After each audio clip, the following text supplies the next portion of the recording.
Samantala, hindi lamang po dito sa Quezon City nagkakaroon ng kailangang pag-aayos ng mga paaralan. Problema pa rin po ang kakulangan ng silid-aralan sa maraming eskwelahan sa bansa sa pagbubukas ho ng klase sa Lunes. Ayon ho sa DepEd, 9,000 classrooms ang inaasahan nilang matatapos ng DPWH ngayong taon. Ito po ang unang balita ni Von Aquino.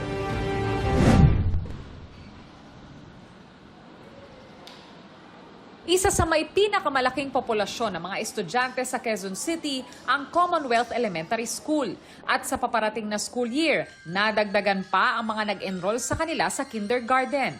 Sa taya ng pamunuan, naabot sa 7,000 ang kanilang mga estudyante ngayong pasukan.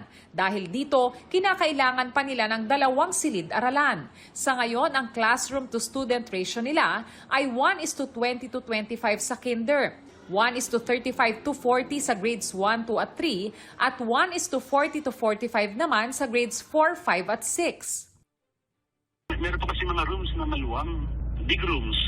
Na kung i-divide po yun, magkakasya po yung 20 kinder pupils saka another 20 dun sa kabila, there's a division. Kaya kasya po yung 40 pupils, kinder pupils sa isang classroom.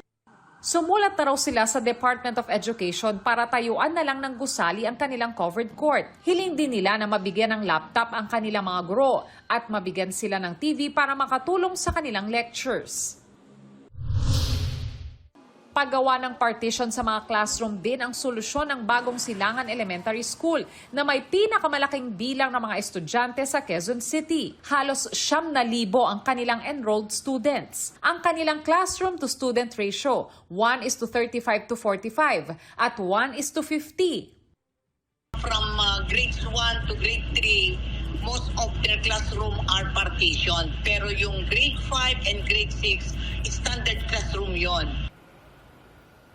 Ito yung covered court ng Bagong Silangan Elementary School na naisana ng kanilang pamunuan na makonvert bilang multipurpose building. Kapag daw kasi nangyari ito, magkakaroon sila ng 12 karagdagang classroom na makakatulong nila para naman mabawasan yung dami ng mga estudyante sa kada silid-aralan.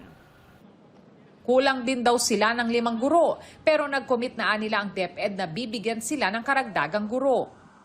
Habang yung teacher ay wala pa, ang ginagawa namin ay nag-a-assign kami ng mga special teachers to handle those on leave or nakatransfer ng mga teachers. Sinusubukan pa namin kunan ng pahayag ang DepEd kaugnay sa mga pangangailangan ng mga paaralan. Pero nauna na nilang sinabi na 9,000 classrooms ang inaasahan nilang matatapos ng DPWH ngayong taon. Ito ang unang balita. Von Aquino, GMA News.